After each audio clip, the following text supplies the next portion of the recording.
I'm going to give you some solder tips we never knew when we got into this hobby that just makes it a lot easier and also fixes any issues you might have when soldering.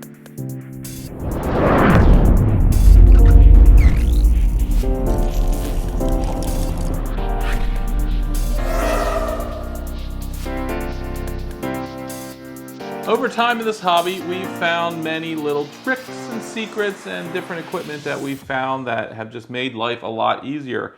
We've spent a lot of money trying different things, and hopefully our research will help you get the best bang for your buck by knowing what to buy. A few things that I'll go over that have just been lifesavers. One of them is this soldering iron here. I know a lot of people ask what soldering iron to use, and a lot of you guys recommend either the portable little one, the TS100, or the cheaper version of this, which is $100. To be honest, I've gone through like 3 of the cheaper version of these, and I kind of think they're junk. Though there's a Weller version, I think it's like a WES 51. That one works pretty good. We've had quite a few of those. If you only have $100 to spend, the Weller one is a good way to go. But this one right here is by far the best one I've ever used. I think it's a little over $200, and you only have to buy it once, and it's going to last you a lifetime. And there's a variety of reasons why this is way better. One of the reasons is it automatically shuts down when you put your little thing, in the soldering iron. There's a cord here which isn't connected right now, and it automatically powers it down to a few hundred degrees. So it's kind of preheated for when you pick it up, and it'll beep and tell you it's ready, but it's not gonna burn up your tips. Another thing about it, the thing that makes it the most valuable, is the fact that most soldering irons, in their iron, they have their tip and it slides over the heating element. So what happens is when you're heating up things, it tries to find the temperature of the tip and adjust the heat accordingly. But because the heating element is separate from the tip, it's always a little bit lagged. So when you first hit it, it's going to transfer heat, it's going to cool down, then it has to be lagged to find that thing and then heat it back up.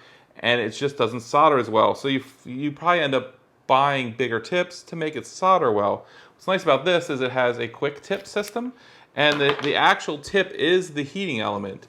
You can easily put these tips in, swap them for bigger and littler. But what's nice about that is not only does it solder just way better, it has this tiny little tip, which I'll show you here, and this is the one I pretty much always use. I mean, this tip is tiny. But because of the way the element works, this tip heats as well. It's like a huge tip on some of the other soldering irons. So once I found this soldering iron, to be honest, I never used one of the other ones again. The TS100 works similar, so the TS100 I think is better than even the $100 soldering irons. But the TS100 just doesn't hold a candle to this one. I mean, it's similar tech, but having one plugged into your wall, it works tremendously better. So get a good soldering iron is a good first tip. You want something that holds its heat, holds its temperature. It's going to make the job easier for sure. The next thing is something that I never understood the purpose of, because the solder basically has it built in. This is Flux. I've used the paste Flux and some of the other ones, and to be honest, they never really did anything magical for me. I would just use the solder and put some extra solder in, and that kind of acted as more flux. There's some rosin chloroflux in the center of the solder. But once something occurred to me, this made a lot more sense why I want this. This actually transfers the heat to everything. So you're not using it just to clean the surface, is what it seems like is the reason you'd want flux. It's actually the fact that it transmits the heat. It gets all around everything and just lets the heat soak into that. So if you watch some Louis Rossmann videos, he uses this flux like it's free. The reason is because just everything works better when you use flux. It tends to be sticky. You got to clean it off when you're done. So on most solder jobs, I don't end up using it. But if I want to clean up something I've already done, or I'm having some problem with something heating, flux is the way to go. The next thing is solder. All solder is not made the same. Once I found a good solder, I stuck with it. This roll will last me, I feel like, the rest of my life.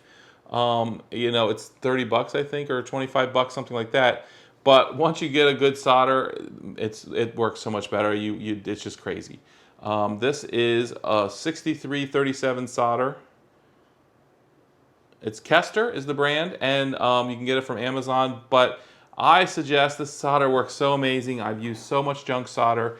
I didn't know the solder made such a huge difference until I bought this stuff, and I will swear by it and will never use anything else. There's also 60/40, which seems to work pretty similar, but in general, this flows really well and just adheres very well. The last few things that you may or may not want is solder braid. This helps you get the solder off. It's not necessarily needed. I have tricks to do it without the solder braid, but it's good to have a roll around. You never know if you need to clean something up. The other thing are these flush cut dikes. These are very cheap. They're very flush cut. They're very flat on one side, so if you cut a zip tie, for example, it can't cut you. It works way better because it lets you get really close to what you're cutting. These definitely come in handy on some of the things you're doing. I use these as strippers, I use these as wire cutters, I use these for just about everything, and I'm going to show you that now. So the first thing I'm going to do is I'm going to take this old flight controller here, and I'm going to clean up the solder on it. The first thing I want to do is heat up my soldering iron. I pretty much, on this soldering iron, always use 750 Fahrenheit, which I think that's around 400 degrees centigrade. The more heat it is, the better it is to a certain extent, because some of the cheaper soldering irons, they lose heat really quick, and what's going to damage your board more than anything is too little heat, because if you just have to hold that soldering iron there forever, it's going to transfer lots of heat. Basically, all your components are going to act as a heat sink and just pull heat towards them, and you're going to keep having to put it on there. So basically what you want to do is just quickly heat the top, let it melt, and then take it off like that. So I tend to go on the hot side. This one's really works, it's really accurate. So 750 degrees Fahrenheit works pretty well. I think on some of the cheaper ones, I've even maxed them out at 800. And again, that's 400 degrees centigrade. I think somewhere around there is where I usually have it. So once you heat it up, just clean your tip in here. It should look nice and shiny when it's clean. Hopefully you can see that here. But you should have a nice shiny surface. So if you use some of this, basically this is like a metallic steel wool I use. I just put it in there, and with a good soldering iron and good solder, I never really need to clean my tip. The most I ever need to do is just take my soldering iron, and just cover it with some solder. Just, pour it all on there, and then put it in this stuff, and you should get a nice, shiny, clean tip. If you're noticing you're having to do a lot more than this, then your soldering iron probably isn't working that great. Your tip's not that great. I've definitely had soldering irons for some really bad tips. That's another reason I recommend this one. The tips are always magnificent. The cheaper ones, not so much so, but the tip makes a huge difference.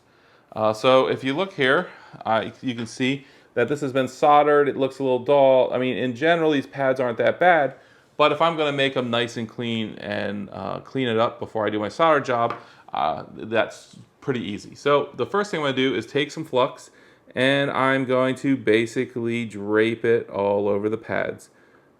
You really can't use too much of this stuff. The only thing is you're going to have to clean it up. I use a Flux remover when I clean up stuff. It's in a spray can. You can even use alcohol and a Q-tip sometimes, but it does get a little sticky. The Flux doesn't really conduct electricity, so you don't have to worry about that. But that's the one downside of Flux. It gets sticky. So once you use your Flux and you have your tip, basically what you can do is you can just move your tip over the pads like this, and that's going to get them pretty clean. You can see the solder is actually transferring from one pad to another and tinning the pad for you. You can see I'm moving really quick. I'm not putting much heat on the pads. I'm just moving quickly so I don't heat soak them. Once I've done that, I have some nice shiny pads. I don't really have to worry about removing the Flux on this because I'm going to keep soldering.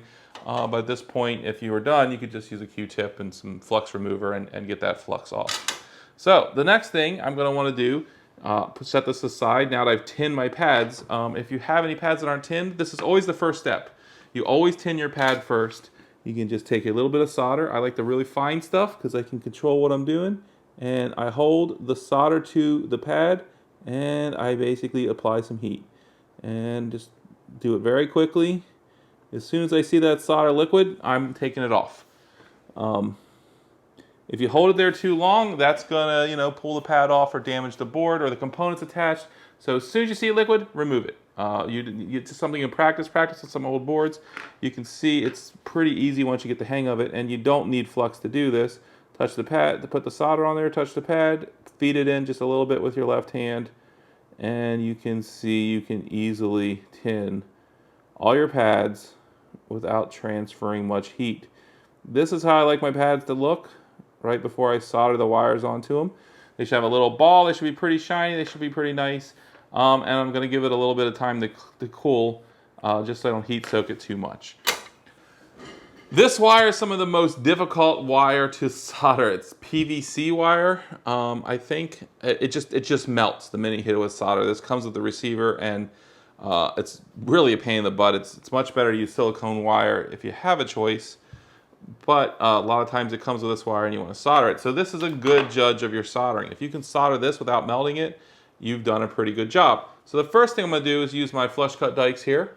And I am going to gently squeeze while I'm basically pulling the wire. So I'm going to do that here in this camera and see if I can get it. But you just basically gently squeeze and you pull. And you should be able to strip your wire that way. It's actually way easier than any other strippers. I've used my teeth before, but once you get the hang out with these flush cut dikes, you can see you can strip the wire pretty good. After I do that, I basically just take my fingers and I twist like so, and I try and get a nice tight twist. Technically, you probably want to twist in the other direction because I think that's usually the way it's wound. But either way works. It's just what you're trying to do is you're trying to tighten up this so there's no stray wires there. Okay. So once I've twisted those wires up, once I've done that properly, I'm going to tin these wires. So it's pretty easy. What I'm wanting to do is I'm going to use the solder to conduct power. So putting lots of solder on this tip is not a bad thing. You're going to see it build up as you're doing it. But basically, it's kind of like you're almost dipping the wire in the solder because you're using so much pulling. But you can see there, the pull of solder kind of hits the wire and tins the wire pretty well. I'm going to clean off my tip because it usually has a bunch of solder pulled on it from doing that. And I have these nice shiny tin tips.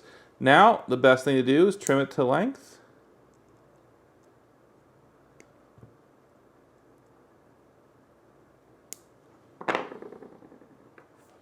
And there you have it, some nice tin tips that are ready to be soldered on the board.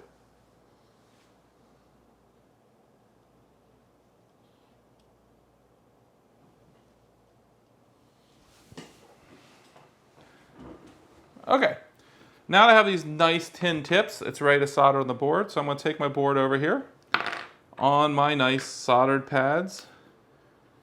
I'm going to do it this direction. It's going to be a little trickier because I'm not used to working at that angle.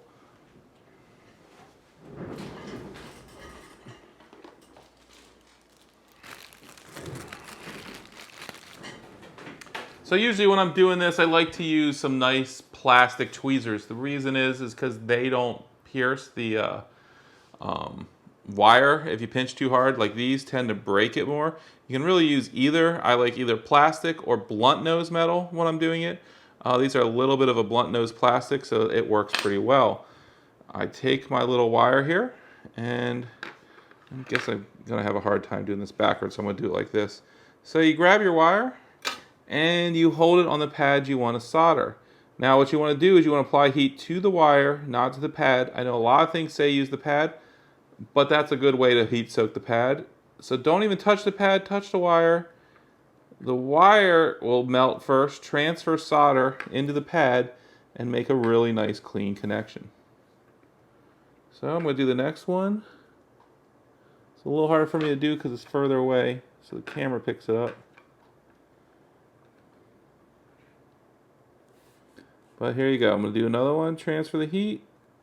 As soon as I see everything melts, I release the heat immediately. You can see that's really quick because if it's too long, it's going to melt that wire. Okay, so there we go. We got 3 perfect connections on our solder, and this is really what they should look like. This one's a little bit off, but it's a good solid connection, so I'm not even going to mess with it because the more I play with it, the worse it's going to get. No wires are touching, no wires can touch. It's a good, solid, clean connection. These aren't going anywhere, and that's pretty much what you want. The one thing I haven't showed you is how to clean this up. If you want to use this, which I said, I rarely use, because what you can do is if you need to get solder off a pad, you can just basically just use your tip to get solder off. It'll start flinging onto the tip, and you can pull it off that way. But if you wanted to completely remove solder from these pads, for example, and start from scratch, you can use this solder braid. The easiest way to do it is put some flux on here. Put some flux on the end of your solder braid even.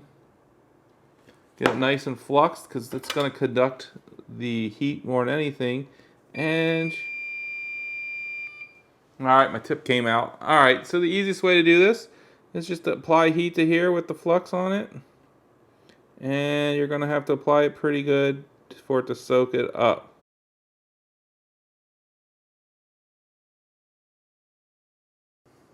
Alright, so that about summarizes it. I've showed you some tips. Hopefully this will help you get your soldering better and have less problems with soldering. If you have any questions, ask in the comments. If you have any tips, put them in the comments. Please like, subscribe, hit that bell, and I look forward to seeing you in the next video.